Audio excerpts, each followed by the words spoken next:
ভাবুন তো, একজন মানুষ কয়েক সেকেন্ড আগেও কথা বলছিল, হাসছিল, শ্বাস নিচ্ছিল, আর এখন তার নিঃশ্বাস নেই, শরীর নিস্তব্ধ। কিন্তু প্রশ্ন হলো, সে কোথায় গেল? তার আমিটা কোথায় হারিয়ে গেল?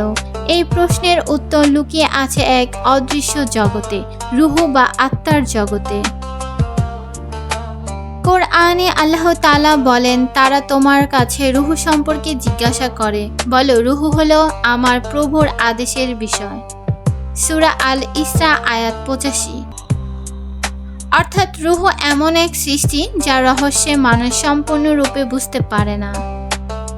এটা এমন এক শক্তি যা আল্লাহর আদেশে দেহে প্রবেশ করে এবং মৃত্যুর সময় বের হয়ে যায়। যতক্ষণ রুহুতে দেহ থাকে মানুষ বেঁচে থাকে, রুহু বের হয়ে গেলে দেহ থেকে মানুষ একটা খোলস হয়ে যায়।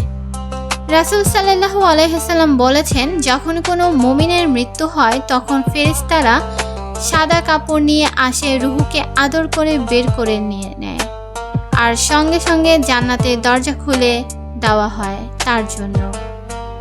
আর যখন কোনো অবিশ্বাসীর মৃত্যু হয় তখন ফেরেশতারা রাগান্বিতভাবে তার রুহু টেনে বের করে নিয়ে যায়, আর জান্নাতের দরজা তার জন্য বন্ধ করে দেওয়া হয়। এরপর সেই রুহু যায় বারজাখ নামের এক মধ্যবর্তী জগতে, যেখানে রুহু অপেক্ষা করে কিয়ামতের দিনের জন্য। বারজাখ হলো এমন এক অদৃশ্য জগৎ যেখানে আত্মা নিজের কাজের ফলাফলের প্রথম ঝলক দেখতে শুরু করে। যে মানুষ দুনিয়ায় ভালো কাজ করেছে তার রুহু শান্তিতে থাকে, আর যে মানুষ অন্যায় করেছে তার রুহু কষ্টে ভোগ করে, যেন সেটা এক অন্তহীন অন্ধকারে বন্দী। মৃত্যু কোনো শেষ নয়, এটা এক নতুন যাত্রার শুরু। আমরা সবাই একদিন এই পথে যাব, কিন্তু প্রশ্ন হলো আমাদের রুহুর পরিণতি কেমন হবে? তাই আসুন ক্ষণস্থায়ী জীবনে এমন কাজ করি যেন মৃত্যুর পর আমাদের রুহু যায় শান্তির আবাসে আর জান্নাতের বাগান পায়।